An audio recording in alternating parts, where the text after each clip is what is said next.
আসসালামু আলাইকুম। Technique easy এডুকেশনের পক্ষ থেকে নবম দশম শ্রেণীর শিক্ষার্থীদের জানাচ্ছি শুভেচ্ছা। আজকের পর্বে আমরা নতুন একটা সৃজনশীল, যেটা বোর্ডে আসা একটা প্রশ্ন, এটা নিয়ে তোমাদের সাথে আলোচনা করব। কি বলছে দেখো তো, শামীমের উচ্চতা দেওয়া আছে 172 সেন্টিমিটারে, ওজন 52 কেজি। তাহলে উচ্চতা আর ওজন দেওয়া আছে, উচ্চতাটা কিসে দেওয়া আছে? সেন্টিমিটারে। বড় ভাই শরীফের রাতের খাবারের পরিমাণ, তার মানে শামীমের বড় ভাই শরীফ যার রাতের খাবারে কি কি থাকতেছে পরিমাণ, মানে টোটাল অ্যামাউন্ট হচ্ছে আমাদের 350 গ্রাম, যেখানে 60% হচ্ছে শর্করা, 20% হচ্ছে আমিষ, আর 5% হচ্ছে চর্বি। তাহলে শর্করা, আমিষ আর চর্বি সব মিলে সে কতটুকু খাচ্ছে? 350 গ্রাম খাচ্ছে। বাকি অংশে রাফেজ থাকে। রাফেজের হিসাব আমরা পুষ্টি উপাদানের ক্ষেত্রে করি না, কারণ আমরা জানি রাফেজ আমাদের বডিতে কোনো পুষ্টি উপাদান দেয় না। রাফেজ হচ্ছে এমনিতে তোমার বিভিন্ন ধরনের শারীরিক সমস্যা থেকে রক্ষা করতে পারে, যেমন বৃহদান্ত্রের ক্যান্সারের ক্ষেত্রে অথবা কোষ্ঠকাঠিন্য, এরকম সমস্যাগুলো থেকে রাফেজ আমাদেরকে মানে মুক্ত রাখে। কিন্তু পুষ্টি কোনো উপাদান আমরা রাফেজ থেকে পাই না, তাহলে পুষ্টির ক্ষেত্রে আমরা রাফেজ দিব বাদ। এরপরে দেখো কি বলছে, ক নাম্বারটা দেখো, পরিপাক কি? পরিপাক বলতে আমরা কোনো একটা খাদ্য উপাদান, মানে জটিল খাদ্য উপাদান, হয় শর্করা হইতে পারে, আমিষ হইতে পারে, স্নেহ, যে কোনো একটা খাদ্য উপাদান তুমি কি করলা? গ্রহণ করলা। ওইটা কোনো একটা রাসায়নিক পদার্থের উপস্থিতিতে, রাসায়নিক পদার্থটা হচ্ছে মেইনলি এনজাইম, এনজাইমের উপস্থিতিতে ভেঙে সরল উপাদানে পরিণত করার যে প্রক্রিয়াটা, ওইটাই হচ্ছে পরিপাক। তাহলে দেখো তো কি বলছে, যে জৈব রাসায়নিক প্রক্রিয়ায় একটা জৈব রাসায়ন, মানে এখানে হচ্ছে অনেক ধরনের তোমার এনজাইম কাজ করবে না, এই জন্য হচ্ছে রাসায়নিক বিক্রিয়া বলছে। যে জৈব রাসায়নিক বিক্রিয়ায় পৌষ্টিক নালীর ভিতরে, ও আচ্ছা, পরিপাক তন্ত্র আবার দুইটা ভাগে ভাগ করা যায়, একটা হচ্ছে পৌষ্টিক নালী আর একটা হচ্ছে পৌষ্টিক গ্রন্থি। নালীর ভিতরে, নালীর ভিতরে তোমার খাদ্যগুলো চলাচল করতে করতে পরিপাক হইতে থাকে। পরিপাক কিভাবে হইতে থাকে? ওই পৌষ্টিক গ্রন্থি, যেটা আমি বললাম, নালী আর গ্রন্থি, তাই না? নালীর ভিতরে পরিপাক সম্পন্ন হয়, কিন্তু ওই গ্রন্থিগুলা কিছু এনজাইম নিঃসরণ করে। যদি গ্রন্থি এনজাইম নিঃসরণ না করতো তাহলে কখনোই পরিপাক সম্পন্ন হইতো না। তাহলে পরিপাক নালীর ভেতরে কি খাদ্য? জটিল, অদ্রবণীয়, অশোষণযোগ্য খাদ্য। আমরা যে জটিল খাদ্যগুলো গ্রহণ করতেছি, র মেটেরিয়ালসগুলো গ্রহণ করতেছি, ওগুলো আমাদের বডি কিন্তু অ্যাবজর্ব করতে পারে না, কোষ ওগুলো অ্যাবজর্ব করতে পারে না। যার জন্য আমাদের কি করা লাগবে? ওই এনজাইম বা হরমোন বা রাসায়নিক পদার্থ, ওইটার উপস্থিতিতে খাবারগুলোকে ভেঙে ফেলা লাগবে। তাহলে আমরা গ্রহণ করতেছি কিরকম খাদ্য? জটিল খাদ্য, অদ্রবণীয় খাদ্য, যেগুলা মানে দ্রবণীয় হয় না, তারপরে শোষণ করা যায় না, এরকম খাদ্যগুলো যেগুলো গ্রহণ করতেছি, ওগুলা এনজাইম বা হরমোনের উপস্থিতিতে কি হবে? বিশ্লেষিত হবে, ভেঙে যাবে, শোষণযোগ্য হয়ে যাবে। তাহলে শোষণযোগ্য হবে, সরল উপাদানে পরিণত হয়ে যাবে। এই যে সরল উপাদানে পরিণত হইলো, সরল উপাদানটা আমাদের কোষ হচ্ছে তখন অ্যাবজর্ব করতে পারবে। এই যে প্রক্রিয়াটা, জটিল খাদ্য সরল উপাদানে পরিণত হইল, কোথায় পরিণত হইল? পৌষ্টিক নালীর ভেতরে। কিভাবে পরিণত হইল? পৌষ্টিক গ্রন্থি থেকে নিঃসৃত রাসায়নিক পদার্থের উপস্থিতিতে। এরকম সব কথাবার্তাগুলো সুন্দর করে সাজায় লিখলেই আমাদের পরিপাকের সংজ্ঞাটা হয়ে গেল। আচ্ছা, আরেকটা কথা, সংজ্ঞা কখনো এরকম ভাবে রিপ্রেজেন্ট করবা না যেখানে তোমার প্রশ্ন করার জায়গা থাকে, মানে টিচার যাতে এই জায়গায় কোনো প্রশ্ন করতে না পারে। ধরো আমি বললাম যে প্রক্রিয়ায়, এখন উনি আমাকে প্রশ্ন করতেই পারে যে এই প্রক্রিয়াটা কিরকম প্রক্রিয়া, এটা কি জৈবিক প্রক্রিয়া, রাসায়নিক প্রক্রিয়া, নাকি শারীরবৃত্তীয় প্রক্রিয়া, এরকম প্রশ্ন করার যাতে জায়গা না থাকে আমি বলে দিলাম। তারপরে প্রক্রিয়ায় গৃহীত জটিল খাদ্যবস্তু ভেঙে সরল উপাদানে পরিণত হয়ে যায়, উনি তো প্রশ্ন করতেই পারে এই যে ভাঙার কাজটা এটা কোথায় হচ্ছে। তাহলে আমি প্রশ্ন করার জায়গা রাখলাম না, পৌষ্টিক নালীর ভিতরে। পৌষ্টিক নালীর ভিতরে কিভাবে ভাঙতেছে? পৌষ্টিক গ্রন্থি থেকে যে হরমোন বা এনজাইম, সব কথাবার্তাগুলো বলে দিবা যাতে প্রশ্ন করার কোনো জায়গা রাখতে না পারে, মানে নাম্বার কাটার যাতে কোনো স্কোপ না থাকে। এরপরে আসো খ নাম্বার, মানুষের রক্তের গ্রুপ জানা প্রয়োজন কেন? তুমি কি জানো তোমার রক্তের গ্রুপ কি? আমি জানি আমার রক্তের গ্রুপ। সেক্ষেত্রে এই যে রক্তের গ্রুপটা আমরা জেনে রাখতেছি, এটা জানা এই জন্য প্রয়োজন, ধরো তুমি আল্লাহ না করুক কোনো একটা দুর্ঘটনায় পড়লা, অথবা তোমার কোনো একটা বন্ধু বা কেউ একজন দুর্ঘটনায় পড়লো, সেক্ষেত্রে মানুষ হিসেবে আমাদের দায়িত্ব তাকে অবশ্যই রক্ষা করা। তাহলে ধরো তার রক্তক্ষরণ হইল, অনেক বেশি রক্তক্ষরণের কারণে এখন তার দেহে রক্তের পরিমাণ কমে যাচ্ছে এবং রক্ত দেওয়া প্রয়োজন। সেক্ষেত্রে কি হবে? তুমি যদি তাকে রক্ত দিতে চাও, অথবা তুমি যদি কারো থেকে রক্ত নিতে চাও, সেক্ষেত্রে তোমার অবশ্যই জানা লাগবে যে কোন গ্রুপের রক্ত তোমার ভিতরে আছে, না হলে তো আমরা রক্তটা নিতে পারবো না। এখন যে কোনো গ্রুপ এলোমেলোভাবে কিন্তু রক্তদান করা যাবে না। কি জন্য? কারণ এখানে হচ্ছে অ্যান্টিজেন অ্যান্টিবডির একটা বিষয় থাকে। তুমি যদি বিভিন্ন গ্রুপের রক্ত, মানে এক গ্রুপের রক্ত আরেক গ্রুপের ব্যক্তির দেহে দিয়ে দাও, সেক্ষেত্রে ওই অ্যান্টিজেন আর অ্যান্টিবডির ভিতরে হচ্ছে তোমার মানে একটা বিরোধ তৈরি হবে, আর ওই জায়গায় হচ্ছে তোমার কিন্তু প্রাণনাশের আশঙ্কাও হইতে পারে। তাহলে প্রথমে এই জায়গাটা আমরা পড়ি, দেখো মানুষের রক্তের লোহিত রক্তকণিকায়, কোথায়? লোহিত রক্তকণিকা। রক্তকণিকা কিন্তু 3 ধরনের, একটা লোহিত, একটা শ্বেত আর একটা অনুচক্রিকা। তাহলে লোহিত রক্তকণিকার ভিতর কি থাকতেছে? আমাদের অ্যান্টিজেনটা থাকতেছে। অ্যান্টিজেনগুলো কি কি? ক্যাপিটাল এ আর ক্যাপিটাল বি। ক্যাপিটালগুলো হচ্ছে অ্যান্টিজেন আর স্মল লেটারের এ বি এগুলো হচ্ছে আমাদের অ্যান্টিবডি। তাহলে এই যে অ্যান্টিজেন আর অ্যান্টিবডি এইগুলোর উপস্থিতির উপর ভিত্তি করে আমরা রক্তের গ্রুপ নির্ণয় করি। সেক্ষেত্রে যদি তুমি এলোমেলো রক্ত দিয়ে দাও, যদি বি গ্রুপের কোনো ব্যক্তিকে তুমি এ গ্রুপের রক্ত দিয়ে দাও, সেক্ষেত্রে এই অ্যান্টিজেন অ্যান্টিবডির ভিতরে হচ্ছে একটা ঝামেলা লেগে যাবে। দাতা এবং গ্রহীতার রক্তে অ্যান্টিজেন এর উপস্থিতি নিশ্চিত করার জন্য রক্তের গ্রুপ জানা প্রয়োজন, মানে কোন অ্যান্টিজেনটা আছে সেটা তুমি জানার জন্য আমাদের রক্তের গ্রুপ জানা দরকার। দাতার লোহিত রক্তকণিকা বা কোষঝিল্লিতে উপস্থিত অ্যান্টিজেন যদি গ্রহীতার রক্তরসে উপস্থিত এমন অ্যান্টিবডির সংস্পর্শে আসে যা উক্ত অ্যান্টিজেনের সাথে বিক্রিয়া করতে সক্ষম, তাহলে অ্যান্টিজেন অ্যান্টিবডি বিক্রিয়া করে গ্রহীতা রোগীর জীবন বিপন্ন হতে পারে। তাহলে কি হইলো? আমাদের কি দরকার? অবশ্যই রক্তের গ্রুপটা এজন্য জেনে রাখা দরকার যাতে হচ্ছে তোমার এই অ্যান্টিজেন অ্যান্টিবডির এরকম মানে বিপর্যয়টা তৈরি না হয়। সেক্ষেত্রে আমাদের কি করা লাগবে? এরকম যে রক্তদান কিন্তু একটা সামাজিক কর্মসূচি, এই যে রক্তদানের ক্ষেত্রে বা রক্ত গ্রহণের ক্ষেত্রে তোমাকে অবশ্যই জেনে রাখা দরকার যে তোমার রক্তের গ্রুপ কি। তাহলে খ নাম্বারটা গেল, আমরা বুঝতে পারলাম কেন আমাদের রক্তের গ্রুপটা জানা লাগবে। এরপরে আসো গ নাম্বারে কি বলছে। শরীফ তার রাতের খাবার থেকে কত কিলো ক্যালোরি শক্তি পাইল? শরীফ ছিল শামীমের বড় ভাই যে 350 গ্রাম খাবার গ্রহণ করছিল টোটাল, যেখানে ভিতরে বলছে যে 60% শর্করা ছিল, 20%-এর মতো আমিষ ছিল আর 5% হচ্ছে আমি ফ্যাট গ্রহণ করছি। এরকম এই অ্যামাউন্টের উপর ভিত্তি করে আমাদের এখন নির্ণয় করা লাগবে যে ও শর্করা কতটুকু খাইছে, মানে কত গ্রাম, গ্রামের হিসাবটা নিয়ে যাব। যেহেতু এখানে হচ্ছে তোমার পার্সেন্টেজে দেওয়া আছে, মানে সে মিনিমাম আমরা বলি না যে মিনিমাম 20% হবে এরকম, কিন্তু এক্স্যাক্ট যে কত গ্রাম গ্রহণ করছে ওইটা আমাদের নির্ণয় করা লাগবে। তাহলে শর্করা কত গ্রাম, আমিষ কত গ্রাম, স্নেহ কত গ্রাম, গ্রামে যদি আমরা বের করে ফেলি তাহলে কিন্তু আমরা শক্তির হিসাবটা করতে পারবো। কিভাবে? কারণ আমরা জানি 1 গ্রাম শর্করা থেকে 4 কিলো ক্যালোরি শক্তি পাই, 1 গ্রাম আমিষ থেকে 4 কিলো ক্যালোরি শক্তি পাই, 1 গ্রাম স্নেহ থেকে 9 কিলো ক্যালোরি শক্তি পাই। তাহলে দেখো গ্রামে যদি নিয়ে যাও সেক্ষেত্রে আমরা কিন্তু শক্তির হিসাবে যাইতে পারবো। এখন আমাদেরকে বলে দিছে কিলো ক্যালোরিতে শক্তি হিসাব করতে। শক্তি কিন্তু চাইলে তুমি কিলো জুলেও নির্ণয় করতে পারো, শুধু ক্যালোরিতেও নির্ণয় করতে পারো, কিলো ক্যালোরি যেভাবে ইচ্ছা ওইভাবেই হচ্ছে উত্তরটা বের করে রেখে দিতে পারো। কিন্তু প্রশ্নে যদি বলে দেয়, দেখো এক্ষেত্রে আমাদের কি বলে দিচ্ছে, রাতের খাবার থেকে কত কিলো ক্যালোরি, তাহলে অবশ্যই তোমার উত্তরটা কিলো ক্যালোরি এককে নিয়ে যেতে হবে। তাহলে চলো আমরা যদি এখন ম্যাথটা করতে যাই, সবার প্রথমে কি করা লাগবে? সবগুলা অ্যামাউন্টকে আমাদের গ্রামে নিয়ে যাওয়া লাগবে।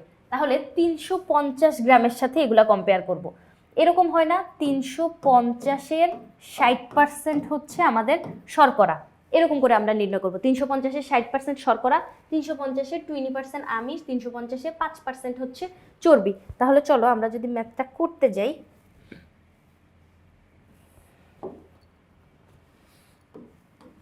কি করব? সবার প্রথমে গ নাম্বার ম্যাথটা শুরু করব কিভাবে? 350 দেওয়া আছে, কি কি দেওয়া ছিল? মোট গৃহীত খাদ্য কত? 350 গ্রাম। এখন শর্করার হিসাবে আসি। শর্করার হিসাবে কীরকম? 350-এর 60% ছিল হচ্ছে আমাদের শর্করা, 350-এর 60%।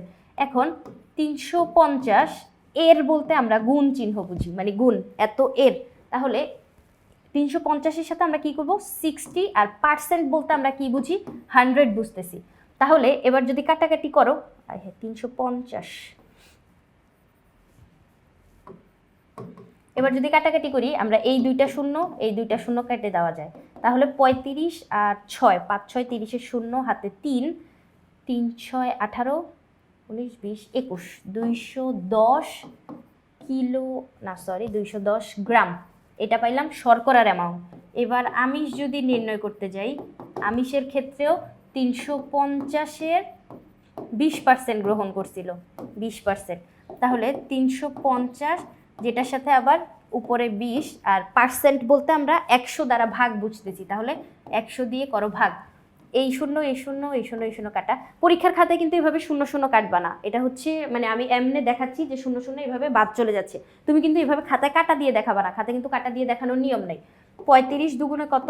70, 70 গ্রাম পাইলাম হচ্ছে আমিষ। এরপরে লাগবে হচ্ছে স্নেহ, স্নেহ যেটা হচ্ছে 350 এর 5%, তাহলে 350 এর মানে গুণন 5 আর পার্সেন্ট মানে হচ্ছে 100। এখন এই শূন্য কাটা, এখানে দশমিকে আসবে উত্তরটা, যদি আমি এটা বের করতে যাই কত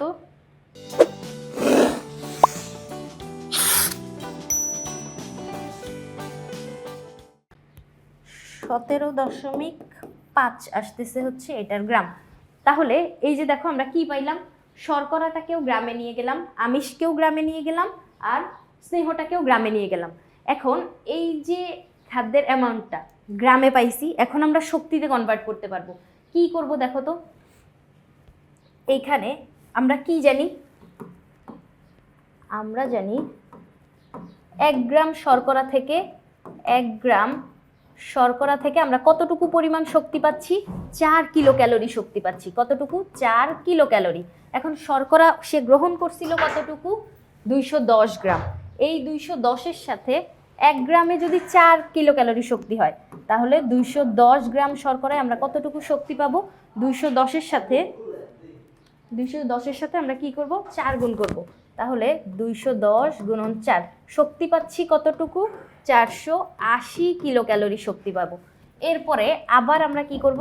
আমিষের হিসাব করব। আবার 1 গ্রাম আমিষ থেকে আমরা কতটুকু শক্তি পাচ্ছি? 4 কিলো ক্যালোরি শক্তি পাচ্ছি। 1 গ্রাম আমিষ থেকে 4 কিলো ক্যালোরি। আর এখানে মোট আমিষ সে কতটুকু গ্রহণ করছিল? 70 গ্রাম। তাহলে 1 গ্রামে যদি 4 কিলো ক্যালোরি হয়, 70 গ্রামে কতটুকু হবে? 70 গুণন 4, 4 সাথে 28 আর 0, 480 কিলো ক্যালোরি শক্তি সে আমিষ থেকে পাইলো। এবং আবার স্নেহের হিসাবটা চলো করি। আমরা কি জানি, 1 গ্রাম স্নেহ থেকে 9 কিলো ক্যালোরি শক্তি পাওয়া যায়, 9 কিলো ক্যালোরি। আর সে হচ্ছে চর্বি কতটুকু গ্রহণ করছিল? 17.5। তাহলে 1 গ্রামে যদি 9 কিলো ক্যালোরি হয়, 17.5 গ্রাম স্নেহ থেকে সে কতটুকু পাবে? 17.5 গুণন 9, সেক্ষেত্রে আমাদের আসতেছে 157.5 কিলো ক্যালোরি। এখন কি করা লাগবে? শক্তিতে নিয়ে গেলাম, শর্করা থেকে এতটুকু শক্তি পাইলো, আমিষ থেকে এতটুকু শক্তি পাইলো, চর্বি থেকে এতটুকু শক্তি পাইলো। এই শক্তিগুলাকে আমাদের এখন যোগ করা লাগবে, কারণ আমাদের মোট শক্তি দরকার। তাহলে মোট গৃহীত শক্তি, এই তিনটা হচ্ছে আমি যোগ করে দিব।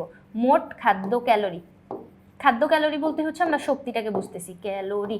মোট খাদ্য ক্যালোরি কি করব? এই যে 480 যোগ 280 যোগ 157.5, এই সবগুলোকে যোগ করব। কত আসতেছে দেখো তো? 1277.5 কিলো ক্যালোরি শক্তি সে গ্রহণ করলো। তাহলে আমাদেরকে বলছে যে কিলো ক্যালোরিতে শক্তিটা নির্ণয় করতে। আমরা কিলো ক্যালোরিতে শক্তিটা নির্ণয় করলাম, এতটুকুই হচ্ছে আমাদের এইখানে অ্যান্সার। তাহলে তারপরে চলো আমরা পরের প্রশ্নটায় যাই। এইখানে ঘ নাম্বারে কি বলছে দেখো তো, বিএমআই উল্লেখপূর্বক শামীমের স্বাস্থ্যগত দিক বিবেচনায় তোমার পরামর্শ। তাহলে বিএমআই নির্ণয় করতে বলছে। বিএমআই এটার ফুল ফর্ম যদি আমি তোমাদেরকে বলি, body mass index. Body mass index. এখন মাস বলতে আমরা কি বুঝতেছি? ভর বুঝতেছি। এখন ভর নির্ণয় করার মাধ্যমে মানে তোমার কতটুকু উচ্চতা, ওই উচ্চতার উপর নির্ভর করে তোমার কতটুকু ওয়েট থাকা প্রয়োজন বা ভর কতটুকু থাকা দরকার, এইটা নির্ণয় করব হচ্ছে আমরা বিএমআই দ্বারা। মানে তুমি কতটুকু স্থূল, মেনলি এইটা নির্ণয় করা যায়। মানে তুমি কি পারফেক্ট একটা ওজনের ভিতর আসো, মানে তোমার উচ্চতা অনুযায়ী তোমার যতটুকু ওজন থাকা প্রয়োজন অতটুকুই আছে, নাকি তুমি অতিরিক্ত মোটা, নাকি মোটা হওয়ার প্রথম স্তর দ্বিতীয় স্তর, এরকম আমরা হচ্ছে চার্টের ভিতর ওইটা নির্ণয় করতে পারবো। এইটার জন্য আমাদের কিন্তু বোর্ড বইয়ের ভিতরে এরকম একটা চার্ট দিয়ে দেওয়া আছে। দেখো তো এই রেঞ্জগুলা এমসিকিউর জন্য মনে রাখা প্রয়োজন। কি বলছে দেখো, 18.5-এর নিচে যদি হয়, বিএমআইটা আমি একটু পর বের করব, বের করার পরে যখন আমরা মানটা দেখবো 18.5-এর নিচে, তখন কি বুঝবো? শরীরের ওজন অনেক কম, পরিমিত খাদ্য গ্রহণ করে ওজন বাড়ানো প্রয়োজন। এরপরে 18.5 থেকে 24.9, এটা হচ্ছে সুস্বাস্থ্যের আদর্শ মান। এই মানটা একটু মুখস্থ রাখা লাগবে, কারণ এটা এমসিকিউতে খুব বেশি আসে। 18.5 থেকে 24.9। এরপরে আসো 25 থেকে 29.9, যেখানে আমরা অতিরিক্ত ওজন বলবো। তারপরে 30 থেকে 34.9 মোটা হওয়ার প্রথম স্তর। তারপরে দ্বিতীয় স্তর দেখো 35 থেকে 39.40 বেশি যদি যায় সেক্ষেত্রে আমরা বলবো হচ্ছে অতিরিক্ত মোটা, যেটা অতিরিক্ত মোটাত্ব কিন্তু আমাদের মৃত্যু ঝুঁকির কারণ হইতে পারে। তাহলে এই যে মৃত্যু ঝুঁকির আশঙ্কা থাকে, এই রেঞ্জগুলো একটু মনে রাখার চেষ্টা করবা। সবচেয়ে বেশি মনে রাখবা হচ্ছে এই আদর্শ মানটা কোন মানে রেঞ্জের ভিতরে আছে। তাহলে এতটুকু মনে রাখার পরে আমরা কি করব এখন, এইখানে শামীমের বিএমআইটা বের করব। তাহলে বিএমআই বের করার জন্য আমাদের দুইটা মান লাগবে, একটা হচ্ছে ওর ওজনটা লাগবে এবং ওর উচ্চতা লাগবে। এখন ওজন আর উচ্চতা, ওজন লাগবে কেজিতে, উচ্চতা লাগবে মিটারে, কিন্তু এখানে কি দেওয়া আছে, সেন্টিমিটার দেওয়া আছে। এখন আমরা সেন্টিমিটারকে মিটার নিয়ে যেয়ে হচ্ছে ম্যাথটা করি। চলো প্রথমে কি কি দেওয়া আছে, 52 আর 100। সবার প্রথমে আমরা লিখে নিব যে দেওয়া আছে ঘ নাম্বার ম্যাথ। চলো শুরু করি। কি দেওয়া আছে, দেওয়া আছে ওজন কত, 52 কেজি, কেজিতেই দেওয়া আছে। কিন্তু উচ্চতাটা দেখো, উচ্চতা কত, 172 সেন্টিমিটার দেওয়া আছে। এখন এই যে 172 সেন্টিমিটার, এটাকে আমি কি করব, মিটার নিয়ে যাও। 172কে 100 দিয়ে ভাগ করলে আমরা মিটার পেয়ে যাচ্ছি। এখন এখানে কি হবে, দুইটা শূন্য আছে, দুই ঘর আগে দশমিক দিয়ে দিব।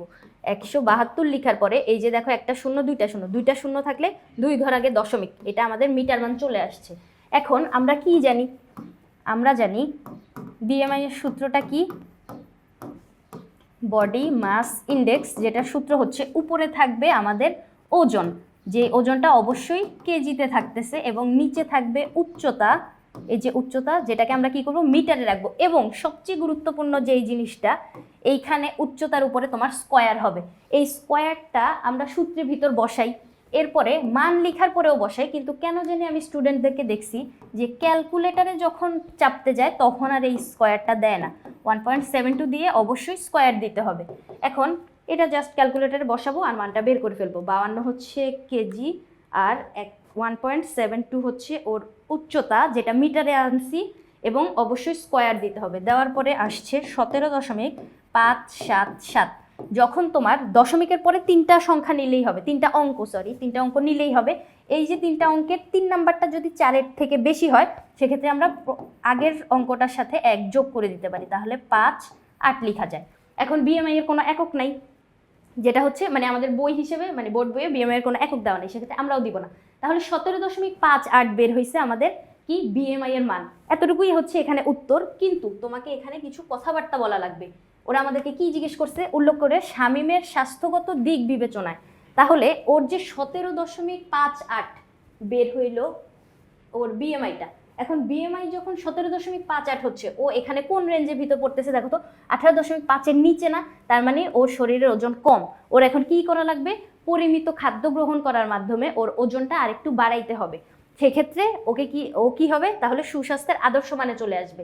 তাহলে আমরা উদ্দীপকের এই যে কিশোরটা, ওর এখান থেকে কি পরামর্শ ওকে দিতে পারি, পরামর্শটা হচ্ছে ওকে আরো বেশি বেশি করে খাবার খাইতে হবে, ওজন বাড়াইতে হবে।